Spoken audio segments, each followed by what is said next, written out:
Welcome everybody to Chris Stewart Online. Thanks for checking out all the social media platforms where we try to make this available each week. And first of all, I can't thank Philip Pritchard enough with Video Visions Media Marketing. They do such a fantastic job for me and have for a long, long time. Dear friend who puts this together for me each and every week. Another business that I've been fortunate to partner with for a long time is Townsend Honda. You can find them online at townsendhonda.com. Andrews Sports Medicine, another longtime partner, and hope that you don't need their services, but when you do, that Andrews Sports Medicine is who you will look to for help with all of your, whether you're the weekend athlete or you've got a real athlete in your family, should the need arise for medical care. Andrews Sports Medicine, the best that you will find. And also Wayne's Environmental, the services they provide for lawn care as well as for pest control within your home, a full array of services that Wayne's provides, and they've been terrific as well. And one other thing I do want to mention, the long form podcast that I do every week, part of Disrupt Media family, Kelly Hunter, my co-host with Respect the Process. You can find that, again, on the Roll Tide window of their YouTube page for Disrupt Media. And thankful for the opportunity they've given me to be a part of what they're doing there. All right, so of course, Alabama this weekend, playing host to Ole Miss. A lot of question marks about this team going into the game, certainly after the Tide didn't play very well in the matchup against South Florida. Escaping with a win. Different story this week. Ole Miss was really good for the first half and came out pretty hot, scoring that initial touchdown.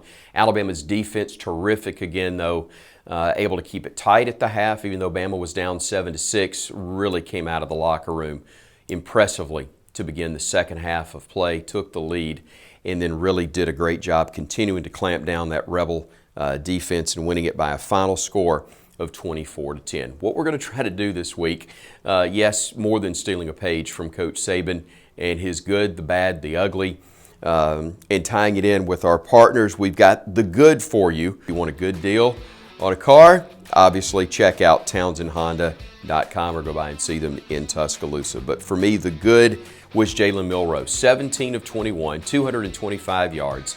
The one touchdown, yes, he threw a pick. We'll talk about that in a moment. But I thought he was terrific in the game. They did a great job of utilizing him, getting him in the run game, making or taking full advantage of what he can bring to the table and does bring to the table with his strength, his athleticism.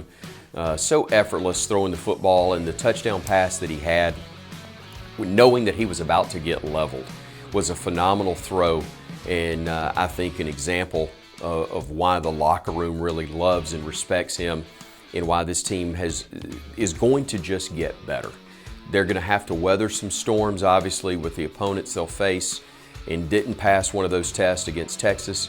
But I think this team is only going to get better if he'll continue to make plays like that. Now, the bad, brought to you by Andrews Sports Medicine. And of course, when you've got a bad injury, we hope you'll trust the leaders in sports medicine and orthopedic care in Andrews. But the bad was the pick that Jalen threw in the end zone, a misread as Coach described it on his television show, and also the offensive line and others involved in pass protection giving up 4 sacks on the day. You got to protect him better than that. As good an athlete as Jalen is, you've got to be able to protect him and give him more time.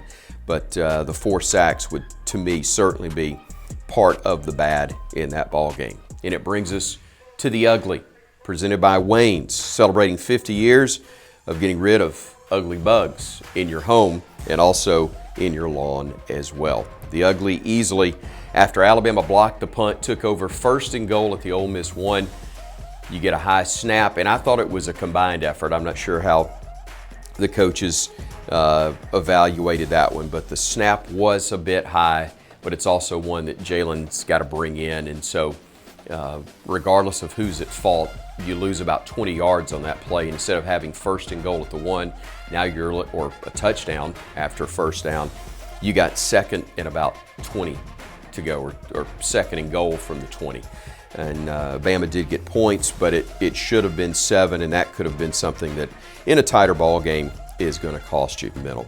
Coming up next week, or now it's this week, Mississippi State, the opponent. Better get you a nap on Saturday. We're not going to kick till 8 o'clock at night. Radio coverage on the Crimson Tide Sports Network will begin at 5 o'clock, and then ESPN will have the television for that one from, almost said Duty Noble Field. That's the baseball park. Scott Wade Field, I believe, is the name there for the football stadium. They're right by each other. If you go to one, you'll understand where they're playing the other game.